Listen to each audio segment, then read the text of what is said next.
अस्सलाम वालेकुम एवरीवन। जो नॉवल मैं आपके साथ शेयर करने वाली हूँ वो भी मेरे दिल के बहुत करीब है एंड मैं चाहती हूँ मैं आपके साथ शेयर करूँ, आपको भी बहुत पसंद आएगा। मेरे चैनल को प्लीज़ लाइक करें, कमेंट करें एंड शेयर करें। आपके क्लिक से दूसरे की लाइफ चेंज हो सकती है। मोमो का पूरा नाम महर-ए-निसा था, मगर मैंने तमाम उम्र इसे महर-ए-निसा कहकर नहीं पुकारा। मैं इसे मोमो कहता था, सिर्फ मोमो। फिर भी मैंने अपनी कहानी का नाम महर-ए-निसा रख दिया, क्योंकि ये मेरी दास्तान नहीं है, ये तो मोमो की कहानी है और महर-ए-निसा की भी। महर-ए-निसा यानी औरत की मोहब्बत की, ये औरत की मोहब्बत की कहानी है। मगर ऐसे आपको मेरी बात समझ नहीं आएगी। मेरी बात समझने के लिए आपको मोमो की कहानी सुनना पड़ेगी। मेरी और मोमो की ज़िंदगी ऐसी ही थी जैसे शम्मा और परवाना की होती है। आपने कभी शम्मा के परवाने को एक दायरे में घूमते देखा है? बहुत चाहने के बावजूद भी परवाना इसके मदार से निकल नहीं पाता, रास्ता नहीं बदल पाता, और जब शम्मा बुझ जाती है तो वो नढाल सा होकर गिर जाता है। दायर शम्मा का होता है या परवाने का, मैं फैसला नहीं कर पाया। मुझे तो ये भी इल्म नहीं है कि परवाना हम दोनों में से कौन था, शायद मैं था या फिर शायद मोमो थी। मोमो को मैं इस वक्त से जानता हूँ जब वो महर-ए-निसा हुआ करती थी और महर-ए-निसा वो अपनी पैदाइश के वक्त 2 माह बाद तक रही थी। इसके बाद वो मोमो बन गई थी और फिर मैंने इसे महर-ए-निसा कभी पुकारा ही नहीं, बल्कि मैंने तो इसे कभी पुकारा ही नहीं। इसीलिए इसको महर-ए-निसा कहते हुए मुझे अजीब सा लग रहा है। ये तर्ज़ मुख़ातिब बहुत अजनबी सा है, बल्कि अब तो मोमो भी इतनी ही अजनबी है जितना ये नाम। मोमो के कान में अज़ान मैंने दी थी, इसको पहला बोसा भी मैंने दिया था। इसको नर्स की खुरदरे हाथों के शिकंजे से अपने बाजू में सबसे पहले मैंने ही उठाया था। मेरी जगह इस वक्त हैदर को होना चाहिए था, क्योंकि मोमो इसकी बेटी थी, मगर हैदर के बहुत से मसाइल थे। वो हफ्ता पहले एक इकनॉमिक फर्म में शिरकत करने के लिए कनाडा गया था। इसे मोमो की पैदाइश से पिछले रोज़ ही आ जाना था, मगर बर्फ़बारी के बायस फ़्लाइट्स मुलतवी हो गई और वो वहीं फंस गया। अपनी जगह वो भी बहुत तड़पा था, क्योंकि मोमो इसकी और सोनिया की पहली औलाद थी। हैदर के कज़न और बेहतरीन दोस्त होने की हैसियत से आंटी ने मुझे फ़ोन करके बुलाया था। एहसान, मुझे इस वक्त हैदर की ज़रूरत है और वो नहीं है, मगर तुम भी मेरे लिए हैदर की तरह हो। वो परेशान थी, इसीलिए अपना पहला जॉब इंटरव्यू बुलाकर मैं दौड़ा चला आया और फिर तमाम इंतज़ामात अपने हाथ में ले लिए। जब नर्स ने हैदर की नामौलूद कंबल में लिपटी बेटी मेरे हवाले की तो मैं एक मसरत बख्श एहसास ने मुझे लपेट में ले लिया। मैंने झुककर बच्ची को प्यार किया और फिर अस्पताल के सफ़ेद और ग्रे मार्बल से बने कॉरिडोर के दूसरे सिरे पर खड़ी आंटी के पास इसे ले आया। आंटी, ये हैदर की बेटी है। इसे सोई हुई बच्ची को मैंने आंटी की गोद में डाल दिया। इन्होंने वहालाना अंदाज में बच्ची का माथा चूमा, मगर यकदम सर उठाकर मुझे देखा। इनकी खुशी से तमतमाते चेहरे फ़क्र की लकीरें उभरी थी। सोनिया कैसी है एहसान? मैंने एक गहरी सांस ली। वो ठीक हो जाएगी। मेरा मतलब था कि वो ठीक नहीं है। आंटी परेशानी से उठ खड़ी हुई। मैंने इन्हें तसल्ली देने के लिए लब खोले ही थे कि मेरी पुष्प पर किसी ने कहा, सोनिया के हस्बैंड कौन है? मैं चौंक कर पलटा। मेरे सामने सफ़ेद ओवरऑल में मलबूस स्पाट चेहरे वाली लेडी डॉक्टर खड़ी थी। वो यहाँ नहीं है। सोनिया कैसी है? मेरे लहजे में बेकरारी थी। सोनिया वो बच नहीं सकी, इन्होंने बताया, और मैं अपनी जगह सुन सा खड़ा हो गया।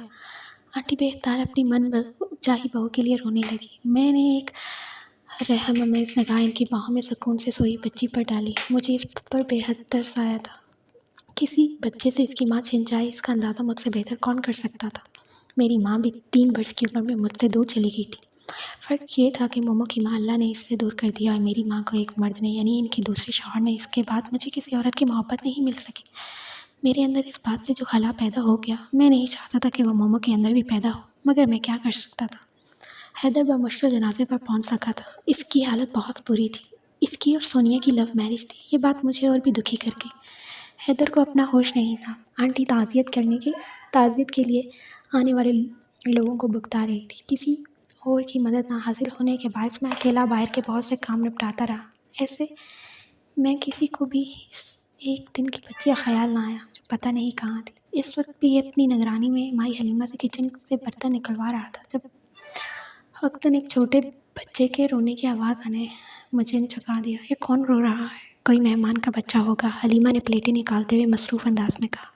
मैं एकदम बेचैन सा हो गया। वो बच्चा मुसलसल रो रहा था। हलीमा को किचन में छोड़कर मैं आवाज़ के ताक़ुब में बाहर आ गया।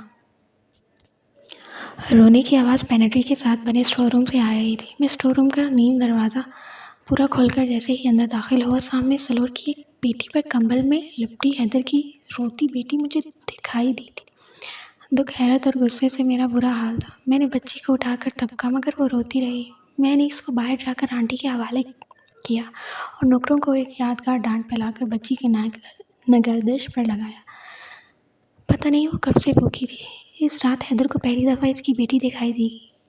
हैदर ने किसी फिल्मी बाप की तरह बीवी की मौत का जिम्मेदार बेटी को ठहराकर कबूल करने से इनकार नहीं किया था, बल्कि इसको अपने सीने से लगा लिया था।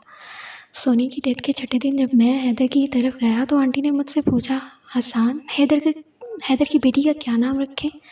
इनके सामने कुर्सी पर बैठे बगैर सोचे समझे मेरे लबों से मेहरुनिसा निकला था। मेहरुनिसा शायद आंटी को नाम बैकवर्ड लगा था। इस बच्चे की मोहब्बत की ज़रूरत है आंटी, और मेहर का मतलब ही मोहब्बत होता है। मैं यूँ ही कहता चला गया। ठीक है, ये नाम बिल्कुल ठीक है। हैदर से मैंने पूछा, वो आपकी मर्जी कहकर लाताल्लुक हो गया।